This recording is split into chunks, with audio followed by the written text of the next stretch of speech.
Okay, today is day 120. So get your worksheets, capitalization on your own. We'll move right into punctuation. Today, for punctuation, a question mark in parentheses can be used to express doubt. For example, Mary Lou and Emma, parentheses, question mark, end of parentheses, collected glass eggs. So apparently they're doubtful as to whether the girl's name was Emma or not. So they're expressing doubt by using the parentheses with the question mark. So let's take a look at our sample sentence.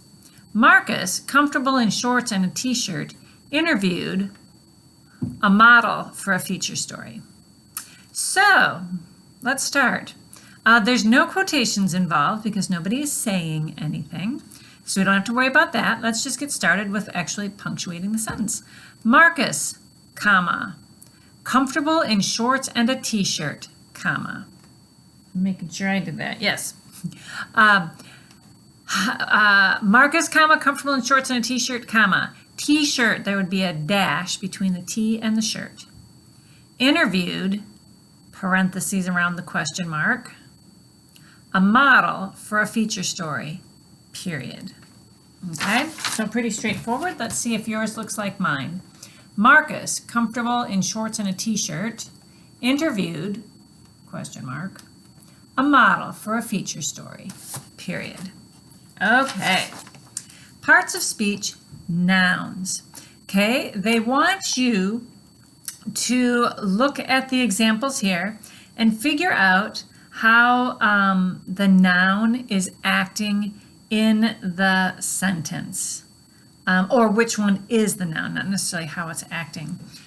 So let's take a look at 3A.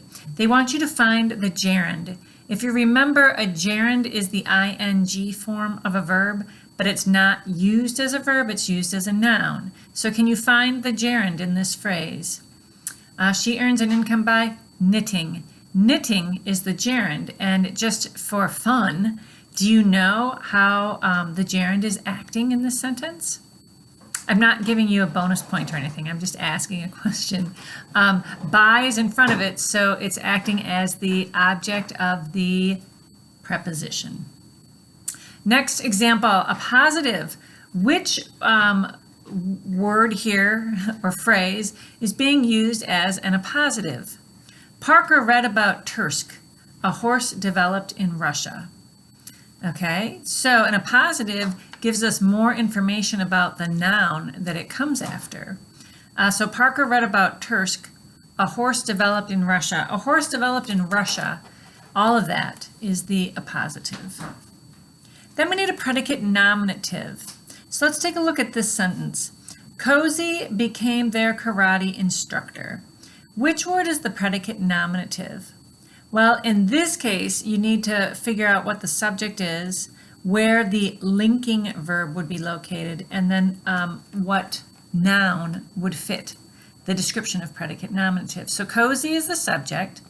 The linking verb is became. Cozy became instructor. Okay, so cozy and instructor are the same thing, and your test for that could be their karate instructor became cozy. I guess, whatever. Their karate instructor was cozy. So you can prove it. I put it over here. I'm not sure why, but I just felt like it today. So you can double check your answers. Knitting is the gerund. A horse developed in Russia is the appositive. And instructor is the predicate nominative. Because cozy and instructor are the same thing. Next, we have phrases and clauses. Write a DC if the word forms a dependent clause and an IC if the word forms an independent clause. Here's your bonus alert in this section. For a bonus point, you can take one of the dependent clauses and, punctuating it correctly, use it as a sentence starter and complete the sentence. Let's take a look. If a bear enters a camper's tent, that would be a dependent clause. So that would be one that you could convert into a sentence by adding additional information and punctuating it correctly. Unless they buy a fishing license. There again, we have another dependent clause that you could use as a sentence starter with the proper punctuation to make a new sentence. The congressman made an appeal to the court. There we have a subject, we have a verb, we're good to go. Well, we had a subject and a verb in the other ones too.